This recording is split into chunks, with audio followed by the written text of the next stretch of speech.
Hey guys, let me show you what I'm working on today. I'm back to the Glarry fretless bass. Um, Working on taking all the hardware out of the headstock. I want to get rid of the ugly Glarry logo.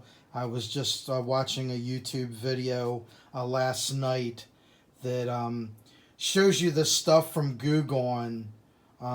It's not the regular Goo Gone. It's some type of like heavy duty stuff that you can put on these stamped like black paint logos and just rub it off with a cloth that takes about 4 minutes. So I'm gonna head on over to Home Depot in a little bit and get that. Um, the ideas are flowing though still. I'm thinking about even doing more work than that to this.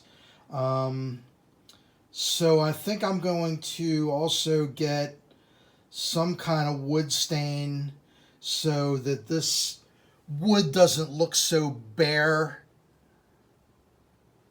that it's got like a little bit of darkness to it. Let's kind of compare it to something. Let's go to this Strat.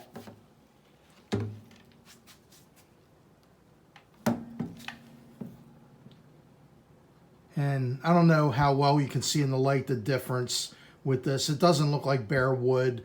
It's got a little bit of gloss to it, not a whole lot is what I'm going for.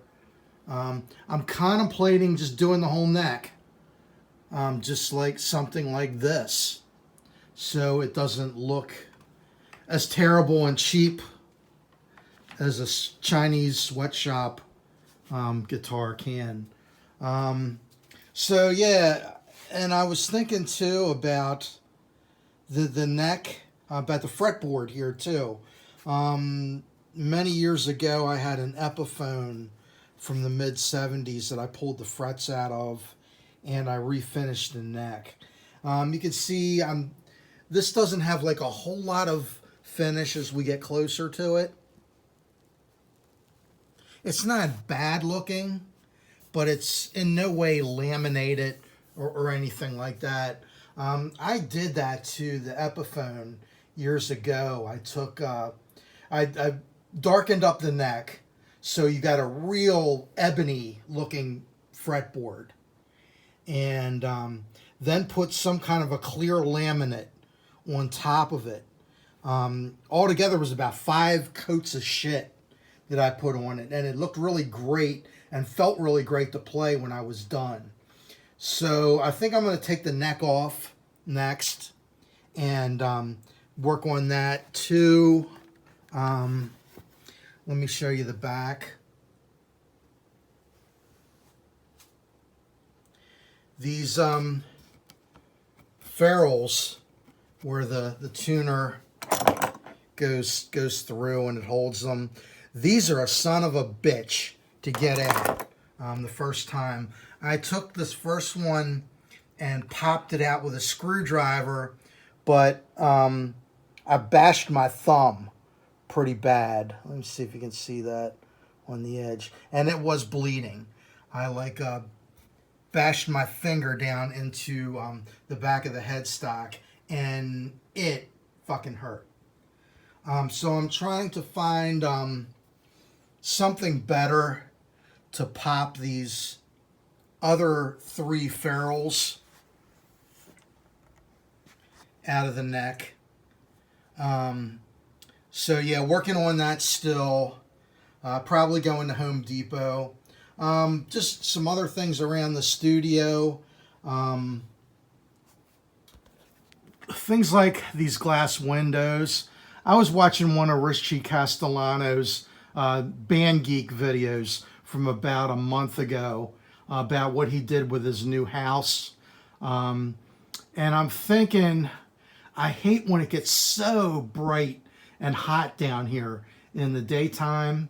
I do have air conditioning, but these windows let in a lot of light and it gets really hot. Thinking about going to the fabric store with my wife and we'll measure this. And let's see, I've got 1, 2, 3 behind the console here of these glass block windows. I want to get black material and cover these things. And I think it'll be a lot nicer down here. I like a feel in a studio that you don't even know what time of day it is when you're in here. And I've been trying not to use overhead lighting. I've been just using like the lamp at night that's over my mixing board. And you can see I put another light over top of my keyboard rig because it was getting pretty dark over there. And of course I've got this guy right over here by where I'm working on the guitar.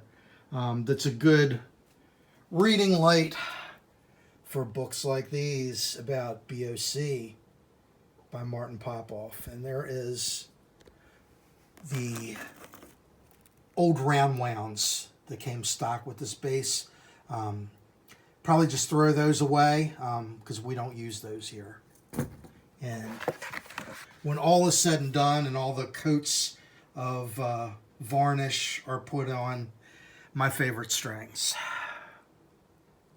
Fender 9050s, flat wound. 45 through 100. Yeah, all my stuff gets strung with these from now on. Of course, it's great for fretless. It's an absolute necessity. You need flat wounds for fretless. Anybody that tells you otherwise doesn't know what the fuck they're talking about. All right, guys, so I'm going to continue to work on this today and go out and do a little shopping. And I will post a video when as I'm working on this bass to show you the various stages this is at with finishing this neck. So anyway, put a monkey on it. Talk to you later.